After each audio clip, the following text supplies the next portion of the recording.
index. So your CPK will reflect the real capability, whereas CP will reflect only potential capability. So you need to clearly understand the difference. What is potential capability and then what is real capability, right? So potential capability, see, a problem can come based on two issues. One is the variation is too high, or you call it spread. The spread in your process is too high. Another reason problem can come is the central tendency is not at the target. Your CP monitors only the spread, and fails to monitor the central tendency. However, CPK will monitor both central tendency and the spread, and that's how the formula is evolved. I think we've already discussed on it, right? So specification limit, and process width also, all of you are familiar. Generally, specification limit, USL and LSL, we are used, and for process limits or control limit, we call them UCL, LCL. These UCL and LCL will be at distance equal to 3 sigma from the center. And now look at this particular process and tell me, is this process properly centered? Yes or no, please? Is this process properly centered? Or is this process centered on target? Yes. Yes. When process is centered on target, it is the CP can reflect real capability. But if the moment you understand the process is not centered on the target, then CP can't reflect the real capability. And let's see how. I use the formula process specification width by process width. Otherwise, USL minus LSL divided by UCL minus LCL.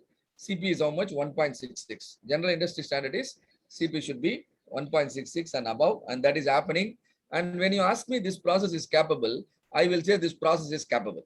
This is not only potentially capable, this is capable in real time also. Why do I say?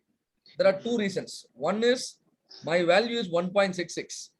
Another reason is my process is centered on target, right? But when I don't show you this graph, I show you only this number, then you must understand this number is only CP. This number is only potential process capability and may or may not be the real one. For example, now I've shifted the process. And now tell me, is this process centered on target or it is shifted? It is shifted.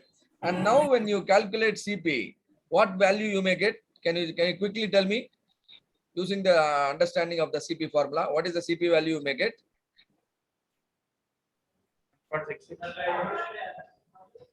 Once again, 1.66, same value. 1.6. Very good. Because formula is specification width by process width. My process is shifted. My control limit has crossed the specification limit. That means there are a lot of rejections happening. But still my CP is saying it is 1.66. So my CP is not speaking the reality. Ground reality cannot be understood, but it only gives a clue. Oh, potential capability. Potential is there. What is the potential? When I keep it here, I can make it capable. But ground reality is this. So this is the limitation of CP. And that is why we go for another metric, CPK.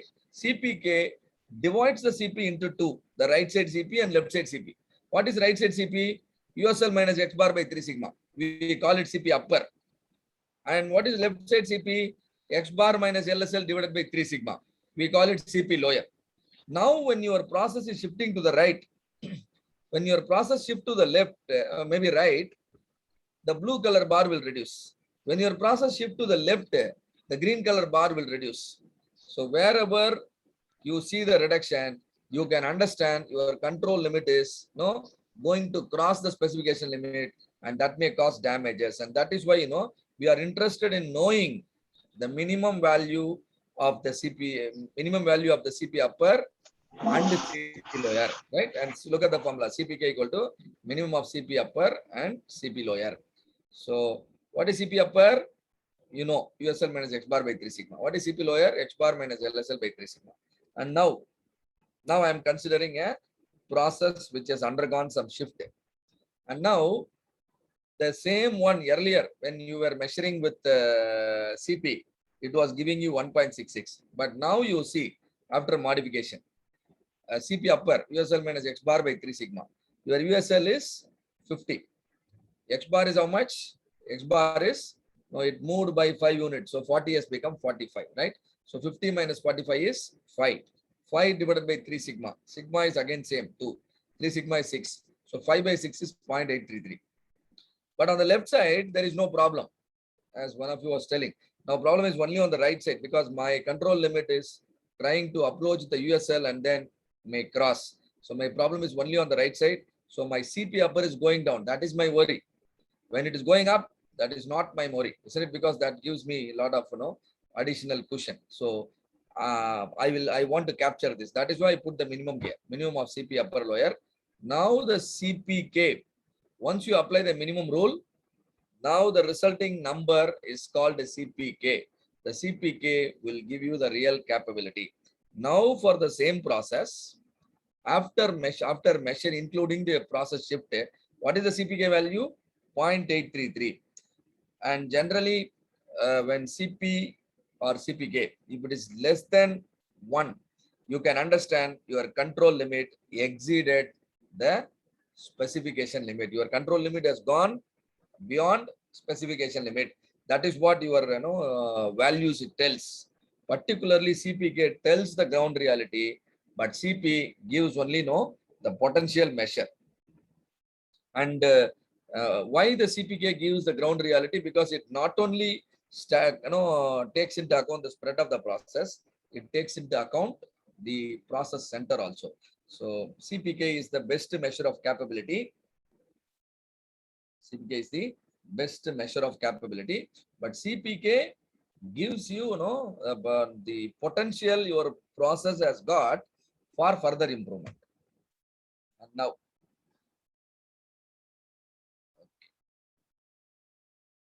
so now tell me any doubts here in CP and CPK?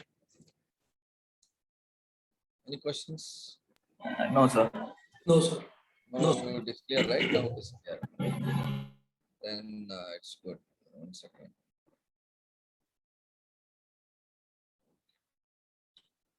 So if you want to understand the capability of your process, which metric you will look at? You will look at here after CP or CPK? Process capability is CPK. CPK. Right? And then why do we have CP? Then why should I measure CP? I can directly go for CPK, no? Then why should I measure CP? CP basically find out Potential process the left side or problem or higher side or the low side. So that your CPK itself will tell. Your CPK itself will tell whether problem is right side or left side. Let me say your CPK is 1.66. Okay. Sorry, 1.85 CPK. But CP is 2.5. Now what do you infer out of it? CPK is 1.85, but CP is 2.5. Requirement is 1.67 only. Both are above 1.67. Definitely your process is healthier. But how is this number helping you? It defines the position of target. Our How closely center we are with the specification. My process variation is very low. My process spread is very, very low. How do I make this statement? Using CP or CPK? No, CP or CPK? CP. CP is 2.5. That means it has gone, no? One side of the You can make the process better than a Six Sigma process. For a Six Sigma process itself, CP will be 2 only. But I said it is 2.5. So your process is much more capable of. But due to some issues, setting issues. it is operating at CPK. What is your CPK value? Now, 1.85. 1.85 itself is great in the eyes of your customer. But you still know that you can further improve the process. So further potential exists for improvement. Right? Just by small adjustments, simply optimizing what you have been currently doing, simply stabilizing what you have been currently doing, you can improve your CPK. So that is how your no numbers help you, CP as well as CPK. And now CPK, let me say another scenario. CPK is 0.8. CP is 1.2. CPK is 0.8. CP is 1.2. Now, what do you infer out of it now?